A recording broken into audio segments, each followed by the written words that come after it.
Welcome back to What Are Noobs with General Disturbance. This is the T95 FV4201 Chieftain.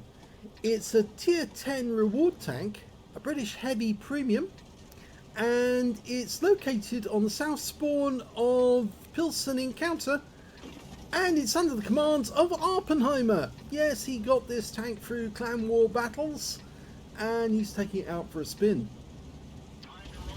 Well, it's a bit of a crossover because it's actually the hull of the T95 and the turret of the Chieftain.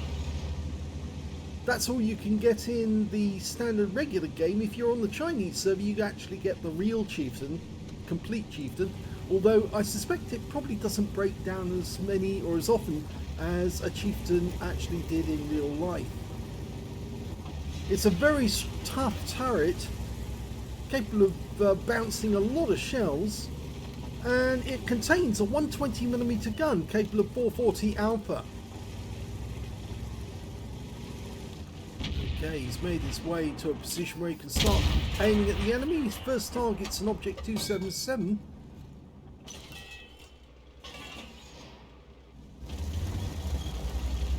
The 277's decided to pull back into the cap area, but we've got some more targets. Well, you can see he dials in very quickly with this gun, but he fired that one so quickly he didn't actually get the shot on target. But there's other enemy tanks in sight in the main factory. The standard reload by the book is 10.07 seconds. He's got 7.87 seconds. Just see the top of the turret.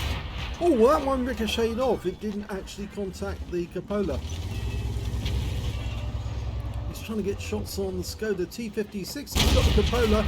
Yep, 446. Go for it again. Yep, easy. He does make it look easy, but then the Skoda's not protecting himself. He should be pointing in this direction. Instead, he's actually pointing at one of our teammates who just took out, and that was a T110E3 who was just around the corner. And he actually got taken out by the 257, but whoa! That one hit the gun. It was the Object 430U. It's a tier 10 game with tier 8 tanks in it. And the enemy is capping, although they've only got one in the cap at the moment.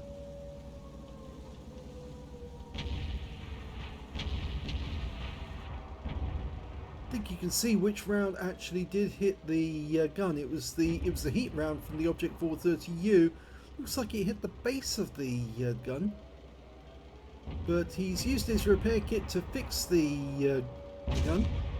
Otherwise, accuracy would be off. And there's a couple of enemy tanks just the other side of the wall. Oh, now this is good. Oh, this is not so good. We took one in the track there and we can't fix it, which means we're stationary for the moment, but look at that.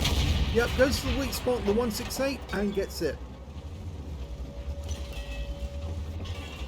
And the enemy pops into view over there. Yes, gets one into him for 527 high roll. And here comes the 168 again. Oh, Skoda. Yep, no problem.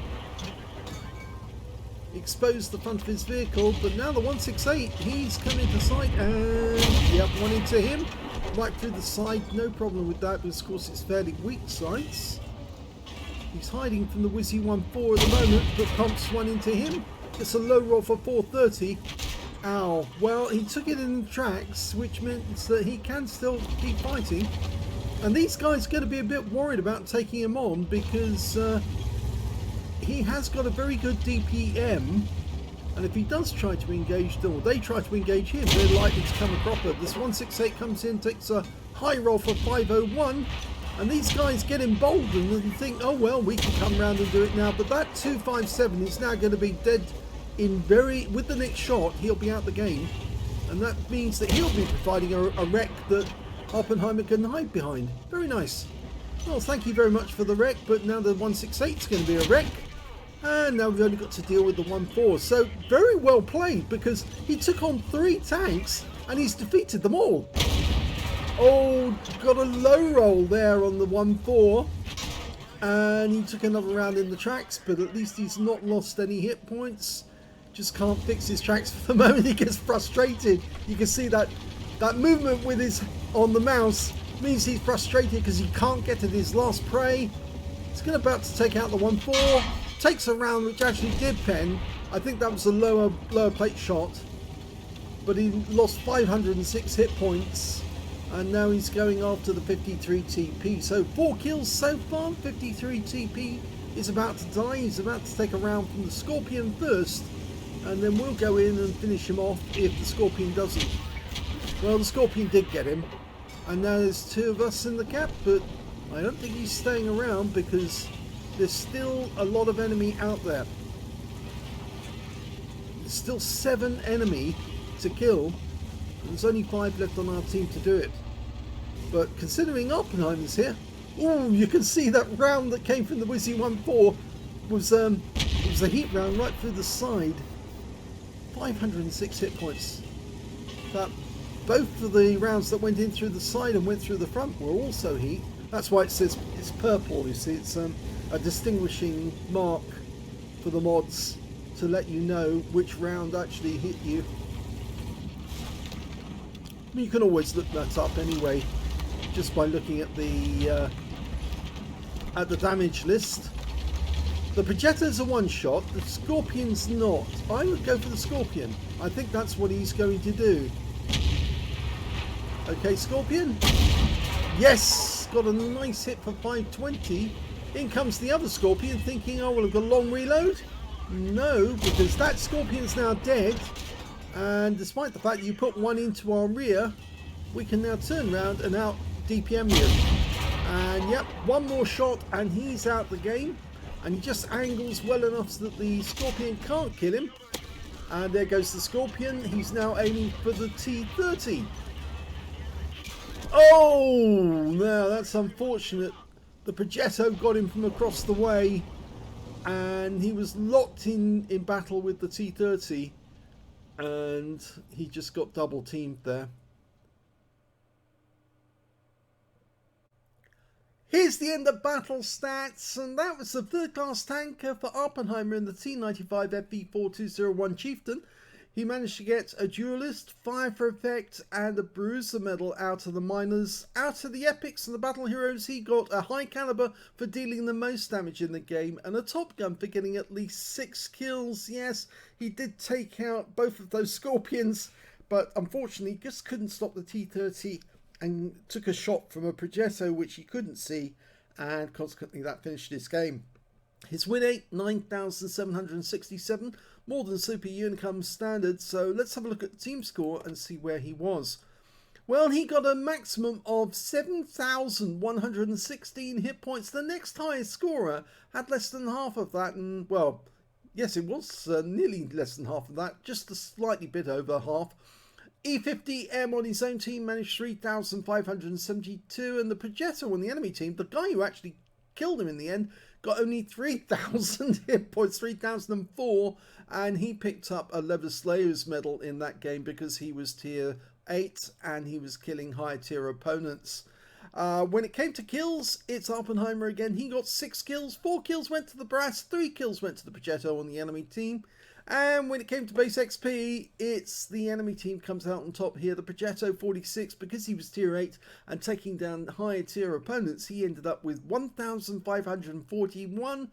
And the second highest was the Scorpion with 899, and the other Scorpion had 886. But you can see Awppenheimer did do very well with 728. So he got 2 out of 3, and that ain't bad. But sadly, I'm afraid he didn't win the game. And let's have a look at detail. 22 shots fired, 21 direct hits, 19 penetrations. He made most of his shots count. And in fact, actually, he played a lovely little dance with those 3 tanks in that in the factory. The 168, the 257, and the Wizzy 111 Model 14. To actually turn them into wrecks without more than one of them being able to, or more than 2 of them at any one time, being able to get shots on him. 7,116 hit points of damage, all of it done at close range. 15 hits received, but only 5 actually penetrated, 10 non-penetrations, and 3,340 hit points of damage blocked by armor. That's a huge amount. 3 enemy vehicles spotted, 8 enemy vehicles damaged, 6 killed, and he actually managed to get 38 defense points as well by resetting the gap. On a premium count, he earned 85,914 credits, 42,957 from personal reserves, 6,570 for courageous resistance because he got a couple of battle hero medals in a losing or drawn game. Total of 135,441 credits, but he did fire some premium ammo. He did use premium consumables, and in fact, he ended up with the loss for the game of minus 38,199 credits. He also picked up 5 bonds for the vehicle special ability. Not sure what that is, but anyway. 1,092 XP for the game. 615 for courageous resistance. 85 for this being a premium vehicle, but it's a reward tank, so it's less than you get from a vehicle you paid for.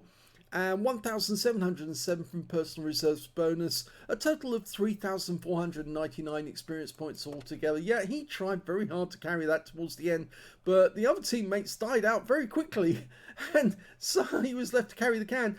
And he got double teamed. It wasn't just the T30 who actually got him, but there was an Object 268 there as well about to attack him if he pulled into cover.